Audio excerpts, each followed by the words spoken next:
Break के बाद एक बार फिर आपका बहुत स्वागत है। इलेक्शन एक्सप्रेस में सीएम भूपेश बघेल से ब्यूरो चीफ निधि प्रसाद ने खास बातचीत की। छत्तीसगढ़ में चुनावी चर्चाएं और चुनावी तैयारियां दोनों ही शुरू हो गई हैं।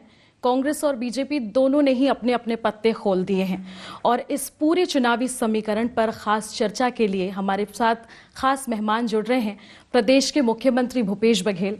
सर, सबसे पहले तो आपका बहुत बहुत स्वागत है IND 24 पर। जी नमस्कार। और बिना विलंब किए सीधे सवालों पर आते हैं। सबसे पहले सवाल मेरा यही है आपसे कि छत्तीसगढ़ में लगातार चुनावी चर्चाएं हैं, अब पूरे पन्ने खोल दिए हैं कांग्रेस और बीजेपी दोनों ने। आप पूरे चुनावी समीकरण को किस तरह से आंकते हैं, किस तरह से देखते हैं? देखिए, सभी दलों के प्रत्याशी घोषित हो गए हैं जी। कुछ छोटे मोटे दलों के भी प्रत्याशी घोषित कर रहे हैं जी। लेकिन जहां तक के जिन मुद्दों को लेकर लड़ाई लड़ना है, कांग्रेस लगातार वो सारे मुद्दे जनता के सामने रख रहे हैं हमारे राष्ट्रीय नेताओं के माध्यम से। लेकिन भारतीय जनता पार्टी अभी तक कुछ नहीं बोल पाई है। किस मुद्दों को लेकर वो जनता के बीच में जा रही है या जाएगी, इसके बारे में कोई उनके पास कोई कार्यक्रम नहीं है। तो उस मामले में बहुत पिछड़ गई है Bharatiya Janata party. Sir, BJP का एक अंदाज हमने देखा कि चुनाव के पहले नज़र कहीं नहीं आई, लेकिन जैसे जैसे चुनाव नज़दीक आया उनके केंद्रीय नेतृत्व का जो आना जाना है वो काफ़ी बढ़ गया। और इस तरह से चर्चाएं हमने शुरू से सुनी हैं कि छत्तीसगढ़ में एक तरह से वाइट वॉश करेगी बीजेपी। पर जैसे ही हमने सूचियां देखी उसके बाद जो चीज़ें हैं बिल्कुल उलटफेर नज़र आ रही हैं। ये पूरी चीज़ों को आप कैसे देखते हैं? क्यों जो पहले चर्चाएं थी वो हमें नजर नहीं आई?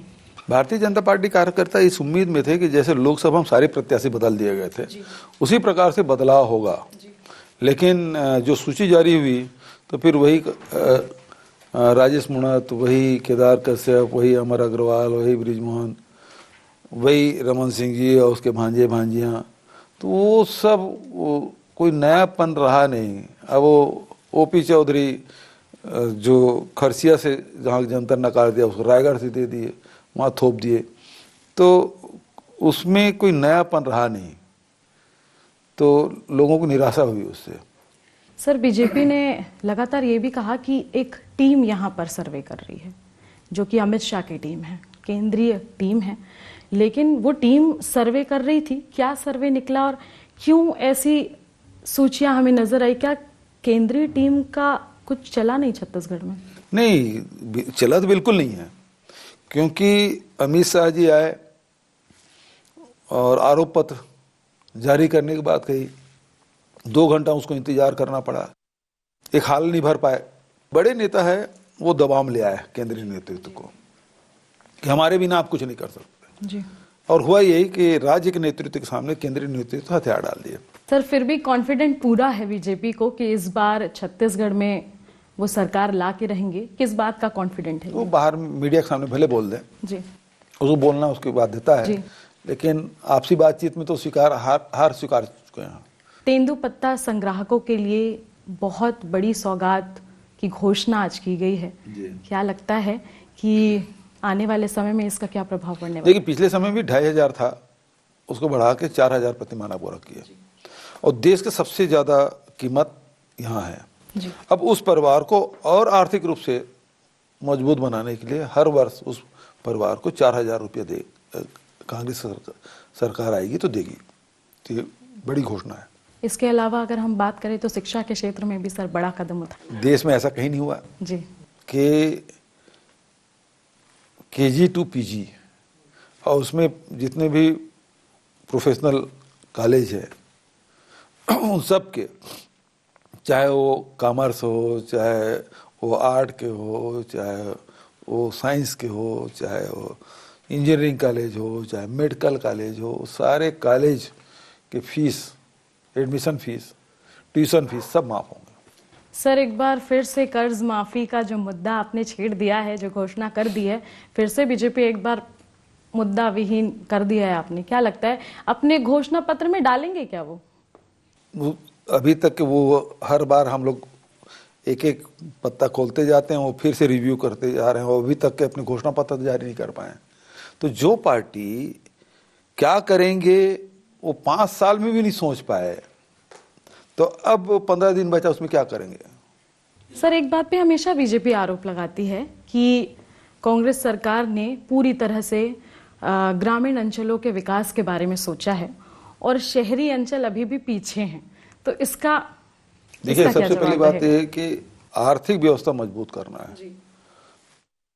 तो आर्थिक रूप से यदि मजबूत करना है तो किसान के जेब में पैसा डालना होगा, मजदूर की जेब में पैसा डालना होगा, क्योंकि यही लोग तो ग्राहक हैं दुकानदारों के।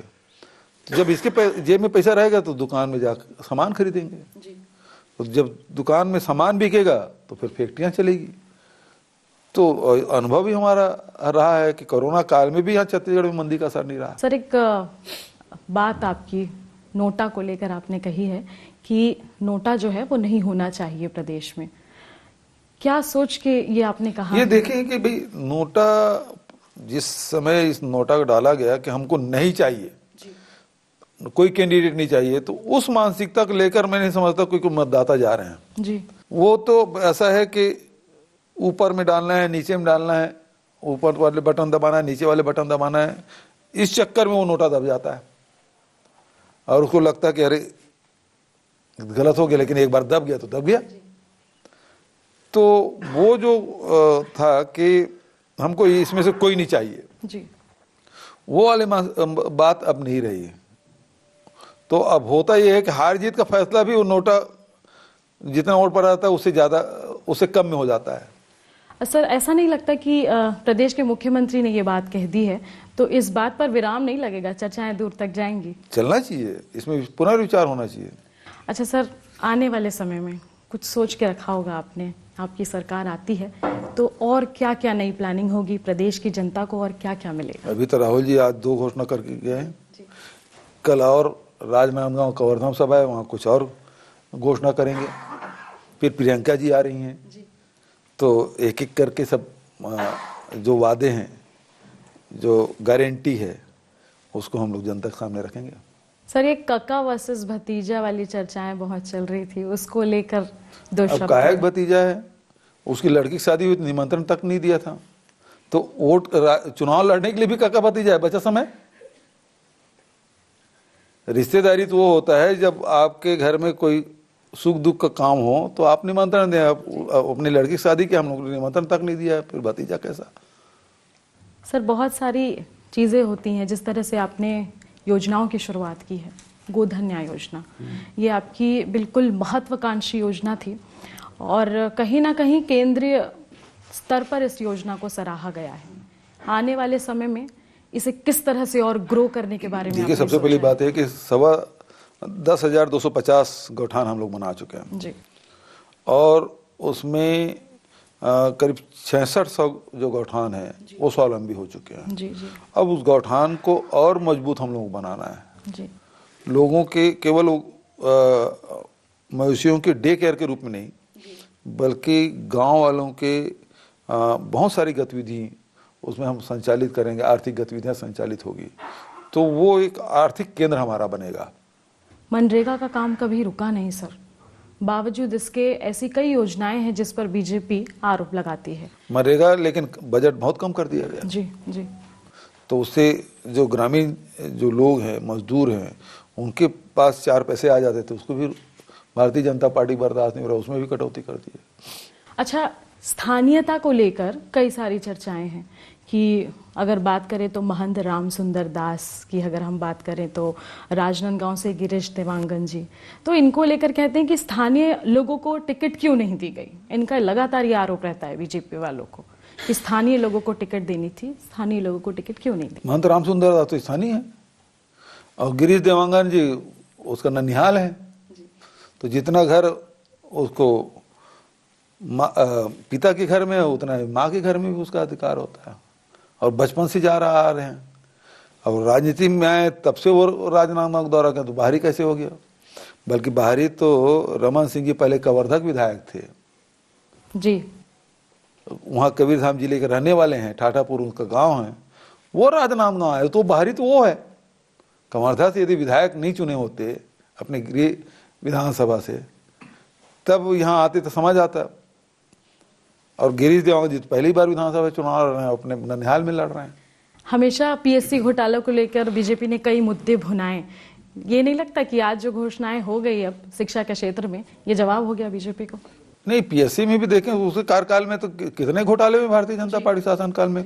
कोर्ट तक ने माना, हाई कोर्ट ने, कि हाँ मेरिट लिस्ट गलत बना है। अभी ये आरोप लगा रहे हैं कि ये अधिकारियों के रिश्तेदार हैं। कोर्ट में गया है, न्यायालय आदेश कर दे कि अधिकारियों के बच्चे एग्जाम में नहीं बैठ सकते, हम वैसे काम कर लेंगे, सर वैसे आदेश जारी करेंगे। इंफ्रास्ट्रक्चर को लेकर बीजेपी हमेशा आरोप लगाती है कि इंफ्रास्ट्रक्चर जो है हमारे कार्यकाल के बनाए गए, जो कांग्रेस वाले वो केवल उद्घाटन करते हैं। तो इंफ्रास्ट्रक्चर को लेकर क्या है सर, आगे क्या मिलेगा?